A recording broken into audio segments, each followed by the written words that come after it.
Hello, magandang araw mga kahabi. Meron naman akong bagong video na may share sa inyo. Dito meron akong bagong tanggap na intake amplifier na Sakura.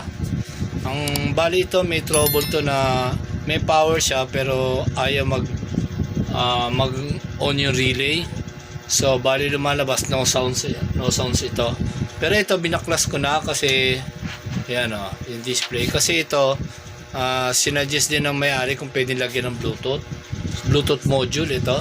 So dito ipapakita ko sa inyo paano magkabit ng Bluetooth. Ayan, module na yan. Ayan. Okay, checkin naman natin ngayon yung original na sira nito. Yung ayaw tumunog. Kahit na may input na siya ng source.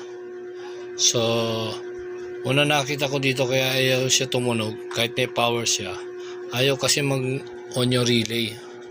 Yan, so tignan nyo, i-on natin dapat mag-on yung relay. Yan. Kaya naka-on ako. Tignan nyo yung relay kung mag-on.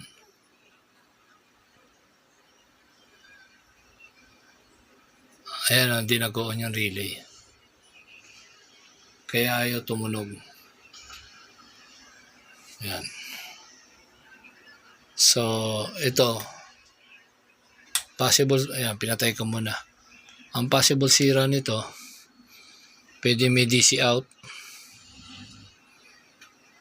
Kaya dapat iangat natin tong board para masukat natin kung may DC out doon. Or kahit dito lang, itest mo lang dito, respect to ground. Malalaman mo kung may DC out. Okay din sa mga resistor na to. Kung meron siyang voltahe na kalahati ng supply dito, ibig sabihin may shorted isa dito sa power transistor output niya.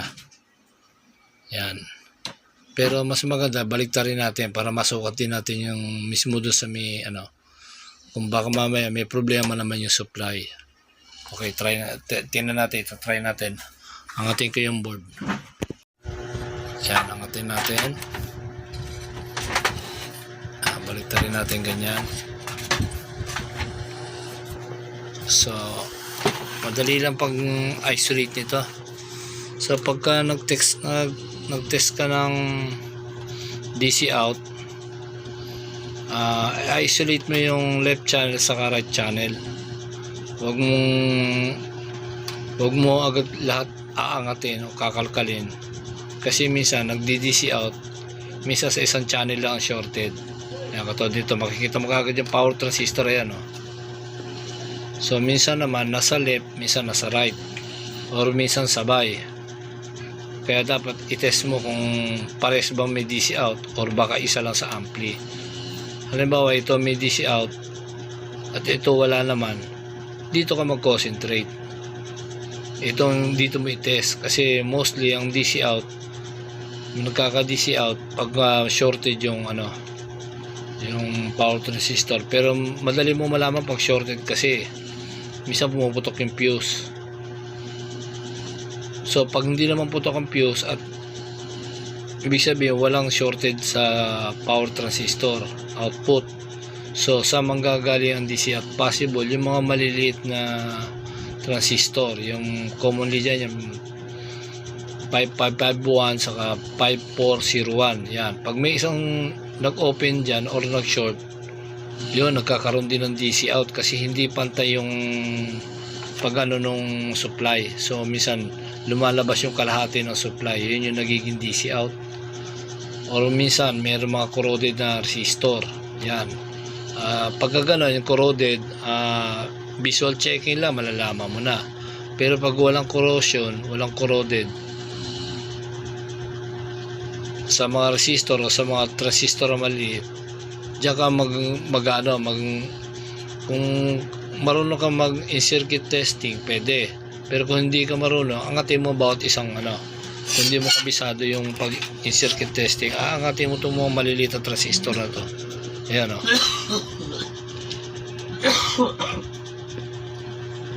aangatin mo itong mga maliit na transistor na to. Ayan. Katulad yan, visual checking ka dyan, wala ka makikitang corroded. So may possible kung wala namang short tong power output transistor at walang corroded, possible merong open dito sa mga driver transistor. Yan, may mga open dyan. So iisa-isahin mo ngayon yan, angatin para sigurado ka. Kung medyo kung sanay ka na, kahit in-circuit testing mo na yan. Kasi itong mga ganitong transistor, yan 5401 saka 5551, mahirap mo ma-distinguish ang ano dyan, ang emitter collector, kasi ang base niya nasa gitna ng tatlong pin. So kung di mo kabisado itong ganitong transistor, hindi mo malalaman kung saan yung emitter collector. Okay, so test natin kung merong DC out, bakit ayaw mag-on yung relay. Yan. Ayan, nakaset na yung tester ko. So respect to ground tayo, no? Yung isang test prod na negative, test prod natin nakalagay doon sa ground ng speaker. Yan. Then nakaset tayo sa bolts, DC bolts. Yan, no? So yung isa naman nating test prod na ito positive, para malaman mo kung may DC out, to sundan mo lang yung ano, yung sa relay. Ayan, oh, yung relay. Yan, oh. Bali 6 na pin yan, no? Yung dalawang pin na ito yung sa coil. Ayan, sa coil. Commonly yan, may supply talaga yan pag sa coil. Kung halimbawa 12 volts lang yung coil, dapat 12 volts din ang supply dito. Now, itong dalawa na ito at itong dalawa na to, yan yung sa speaker. Itong nasa 2% nasa labas, yan yung galing sa amplifier. Then itong dalawa naman na ito yung papunta doon sa speaker mismo, doon sa kulay pula na ano na terminal. So yan, nakakat yan dito. May relay dyan, may contact dyan. Pag nag-on at walang na-detect na DC out, magko-contact tong dalawa na ito. Ngayon, kung may DC out, na-detect nung relay, hindi niya i-on to kung meron DC out galing dito sa amplifier, kasi para hindi masunog yung speaker. Kasi kung i-on niya yan at may lumabas sa malaking voltage niya, masusunog yung speaker. Kaya ito, nilagyan to ng ganitong protector. And also yung unang initial na pag-on, minsan madalas may lumalabas ng malaking voltahe, yung lumalagabog yung speaker. Then mga a few seconds, babalik sa normal yun, magiging ano na yan, millivolts na DC. Kaya nilagyan ng ganito para pag on, hindi lumalagabog yung speaker. Pag on, naka-ano kagad, naka-off muna habang meron na detect na DC out. Okay, test natin ngayon kung may DC out. On natin. Ayan, naka-on na. So kung pakinggan nyo, wala kayong marinig na click, no? So tingnan natin kung meron DC out. So ang pag-test nito, i-isolate mo lang yung isang channel, then yung isang channel, no? Kung alin dyan yung may DC out. So kung susundan nyo yung foil nya, ayan, papunta na relay, oh. Ayan, ito itong meron siyang hinang. Ayan, ito yung isang channel na, ayan, papunta doon sa kabila. Then ito naman yung kabila, oh. Ayan, papunta naman doon sa kabila. So i-test mo lang sa dalawa na yan kung alin ang may DC out. So tingnan natin, unahin natin itong isa kung may DC out. Ayan, oh. Ito, ayan. Tingnan natin ngayon sa ano natin, tester. Kung may DC out, wala. Ayan, wala. Wala. Ayan, wala. Naka-alt tayo. Wala. Sa kabilang channel. So, ngayon, ilipat natin sa kabila ngayon kung meron pa rin DC out to. Tingnan natin. Ayan. Ayun, wala rin, oh. Wala rin DC out. So walang ano to, walang shorted or walang leak na ano na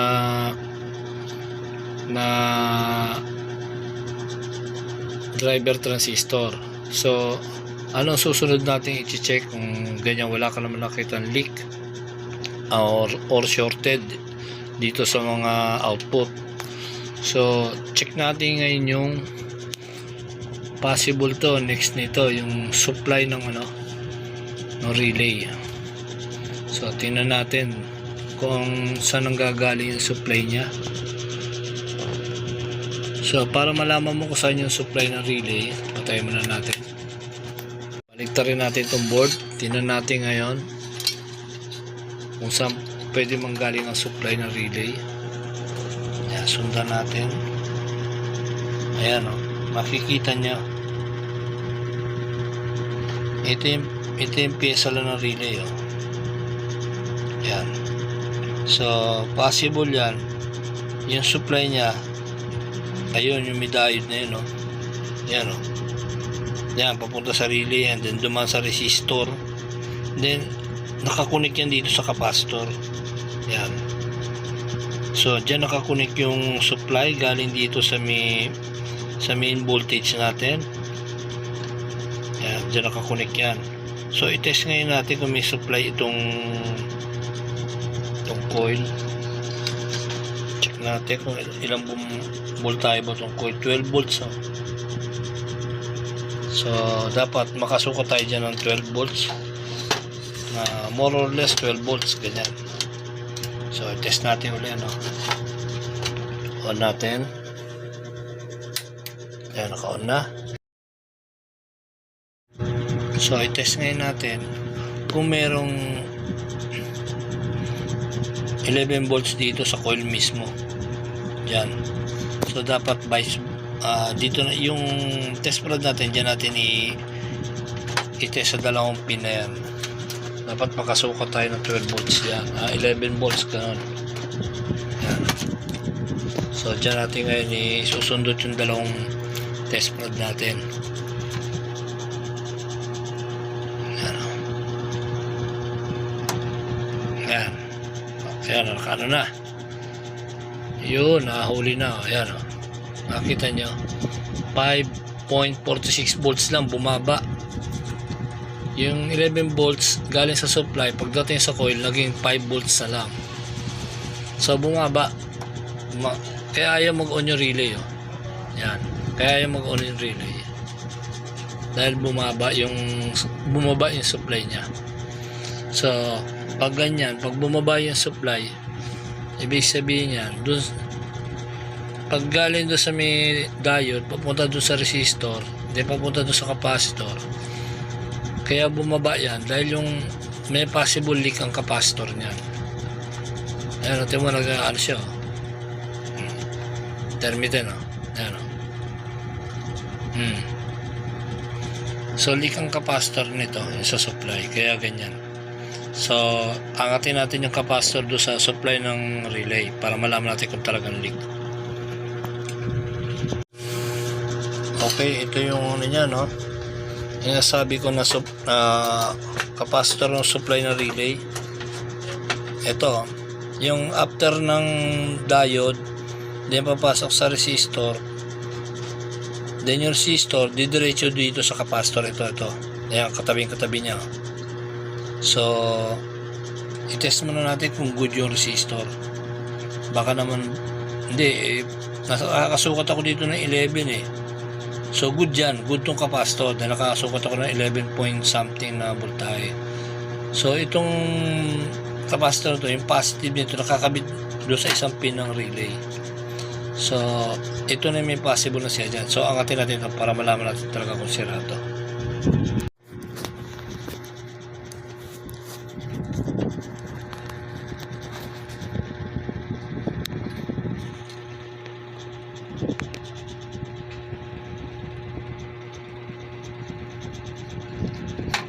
Natin, tanggalin natin isang capacitor. Ayan yung capacitor ng supply. Hirap lang pag walang map ng cellphone. Natulak natin.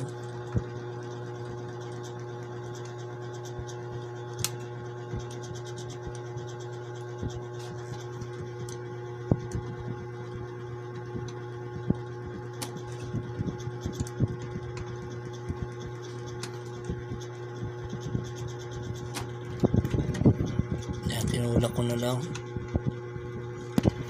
Yan. Okay. Ito natin kung mahugot na natin yung capacitor. Hindi pa rin.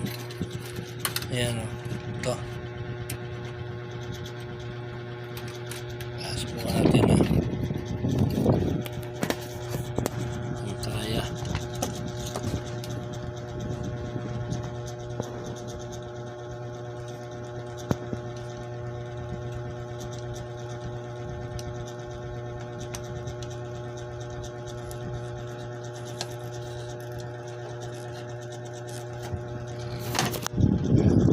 So ayan na, ano ko na yung ano niya. Hindi mahukot. Ito. Yan. Yan. Ang value nito ay 47. Ayan.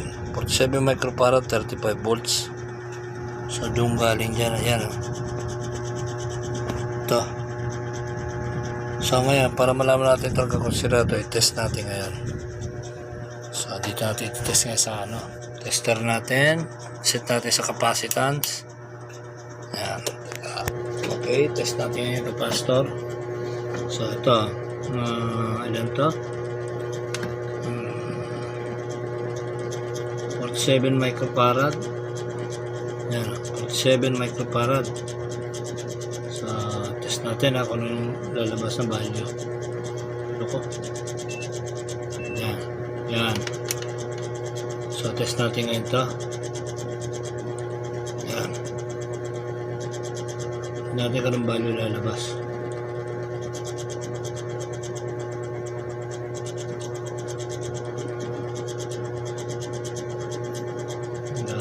Wala na. Sira na talaga.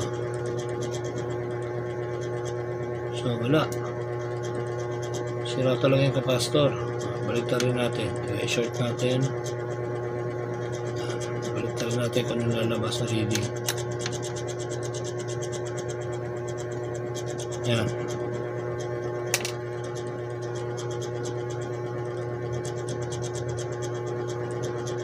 Yan.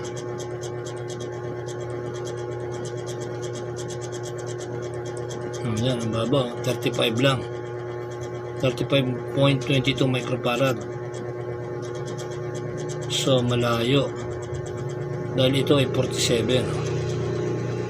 Yan, binalitad ko ulit. Test natin ulit. Yan.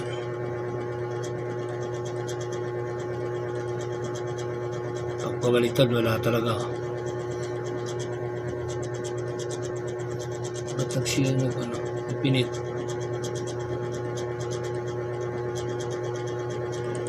Ayaw. So, mababa to. Dapat 47 dapat.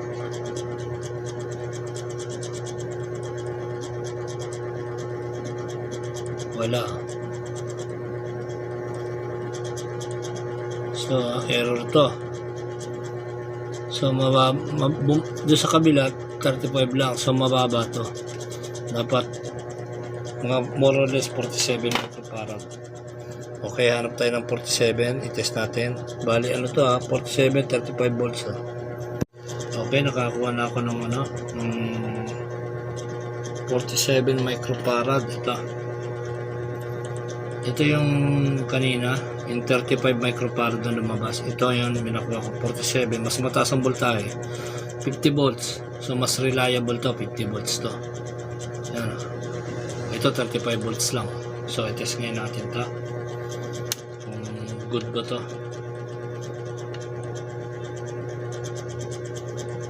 Dapat more or less 47 microfarad matest natin.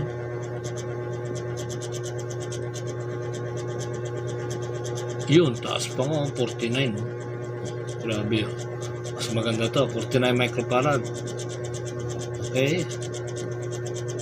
Short natin para wala matanggal yung charge. Kasi i-reverse test naman natin. Dapat ganun din ang matest natin.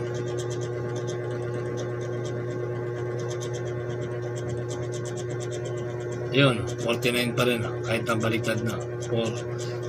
49.13 ganyan. So Ibig sabihin, malakas tong capacitor na to. Malakas pa to.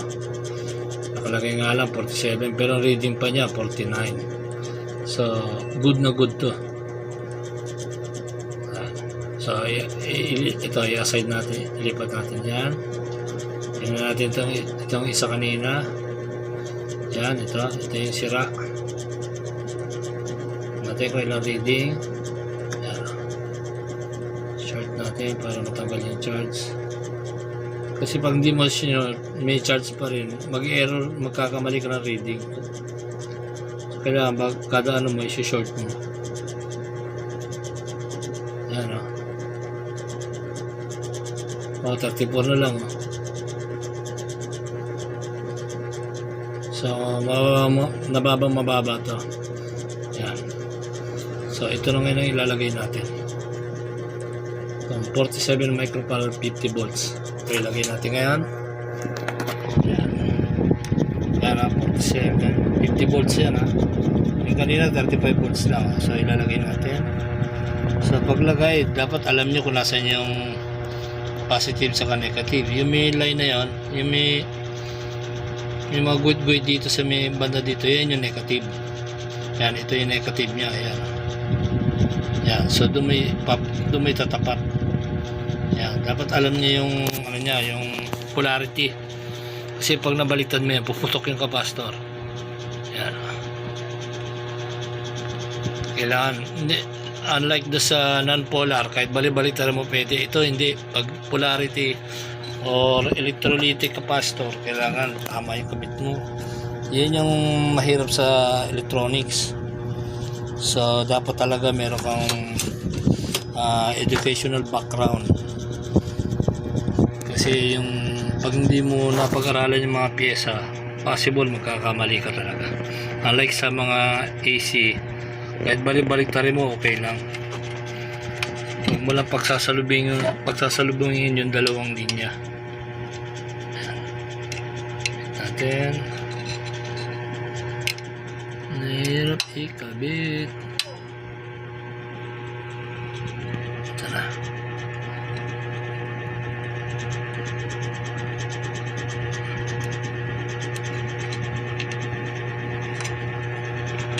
Yan.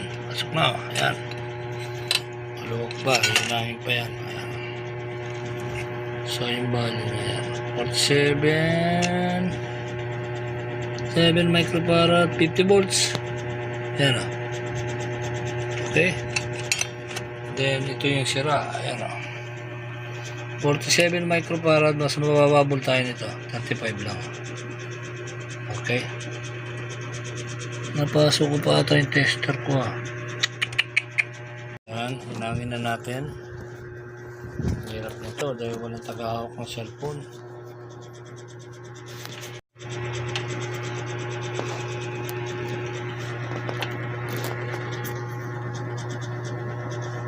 Saan na yun? Ito. Ayan, nainang na natin yung capacitor. Ito. Ayan o. So, ayan o. Ito yung coil ng relay. Ayan o. Dalawa na yan o. So, ayan. Nakakonect siya dun sa ano. Ayan. Nakakonect siya dun sa transistor o. Ayan. Dalawa na to. Ayan. So, balik na rin natin para makita nyo. Ayan. Ayan yung capacitor o. Ito. Then ito yung dalawang transistor na magkatabi oh. Yan. So itest na ngayon natin kung okay na yan. Check natin kung mag-click yung relay. Yan. So teka, patayin natin yung letra pa para yan, mugong kasi ano. Yan. So tingnan natin ngayon kung mag-click yan. On natin ngayon. Yan, may power na. Tingnan natin kung makiklik. Yun, o, yun. Good na. So, yun ang isa sa mga trouble pagka ayaw mag-on yung relay. Minsan may yun. Mostly talaga may DC out. Pero pag walang shortage yung power transistor, kadalasan yung driver transistor, yan, may mga leak. Kung wala naman leak, kadalasan naman yung mga resistor may corrosion, may mga putol dyan. Yan. Ngayon, kung walang putol, yun yung pinakahuli. Ito, yung walang supply, yung mababa yung supply ng coil. Yan. So, papatayin ko, tinan nyo, mag-off yan. Ayan, on ko ulit. Yan. Ngayon, ititest ngayon natin yung supply ng coil. Yung kanina, nung hindi ko pa pinalitan yung capacitor, ang nare-reading natin dun sa in between ng coil is 5 volts. Ngayon, titest natin ngayon kung ilan ay marireading natin. So, patayin muna natin. Ayan, baliktad rin natin. Para meron kayong reference kung paano ang pag-test niyan. Alisin na natin itong sirang capacitor. Ayan, ito na. Kung ilan na yung magsusukat natin nung napalitan na natin ng capacitor. Ayan. Ayan. Okay, unangay natin. Teka, hirap nito. Ayan. Ito yung dalawang pin ng ito yung dalawang pin na ito. So, ayan. So, kaya yun yung sa coil, no? So, yung hindi pa napalitan ng capacitor kanina, ang reading niyan ay 5 volts lang. Ngayon, i-on natin. On natin. Then, pagka-on, pakinggan natin kung magkiklik yung relay. Yan. Pakinggan natin kung magkiklik. Yun, click. So, i-test ngayon natin itong dalawang paan na to kung ilan na makasusukat ngayon natin. Kanina, bago mapalitan, 5 volts. Ngayon, napalitan na natin ng capacitor. Tingnan natin kung anong lalabas. Yan. Walang lumabas. Dapat meron yan. Ito natin. Ayun, no? 14 volts, oh. So, kanina, nung hindi pa napalitan, 5 volts lang. Ngayon, napalitan na 14 volts. Yan. So, talagang hindi mag-on yung relay kanina dahil mababa yung mahina na yung supply niya galing doon sa filter capacitor. So, yan ang pag-test niyan. Para malaman mo kung mahina yung supply na pumapasok sa coil ng relay, itest mo yung dalawang pin na yan. Pag mababa, mas mababa doon sa supply, ibig sabihin mahina na yung capacitor. Ayan. 14 volts na. So guys, okay na to. Ititest, isa sound check ko na lang bukas sa umaga kasi gabi na ngayon. Ayan. Ano. Okay.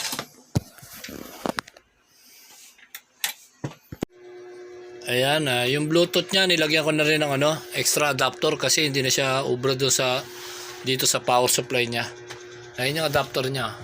Ayan, nilagyan ko na rin siya ng extra adapter. Ayan. Then ni-repair ko pa tong amplifier kasi hindi tumutunog. Okay na rin 'yan. Pati yung volume pinalitan ko rin, Pasensya ka na kung di ka naging masaya. Alam mo na mahal kita. Ayan na siya, gumagana na siya. Ayan. Ito yung additional ko na power na adapter para sa Bluetooth. Ayan. Hindi ko na siya kinarga dito kasi napakaliit ng power supply niya. And then ito yung ginawa ko kagabi, yung relay niya. Ayaw siya mag-on. Yan, ito yung pinalitan ko. Ayan. Okay. Ito yung connection ng Bluetooth. Pinadaan ko dyan sa, sa input niya para dadaan dito sa may selector or preamp niya para maganda pa rin ang tunog niya.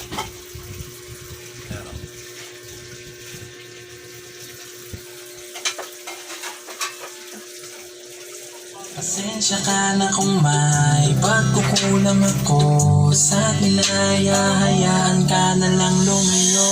Hindi ka na lang pipigilan mawala. Kung gusto mo nang lumaya ay walang magagawa mag-isa.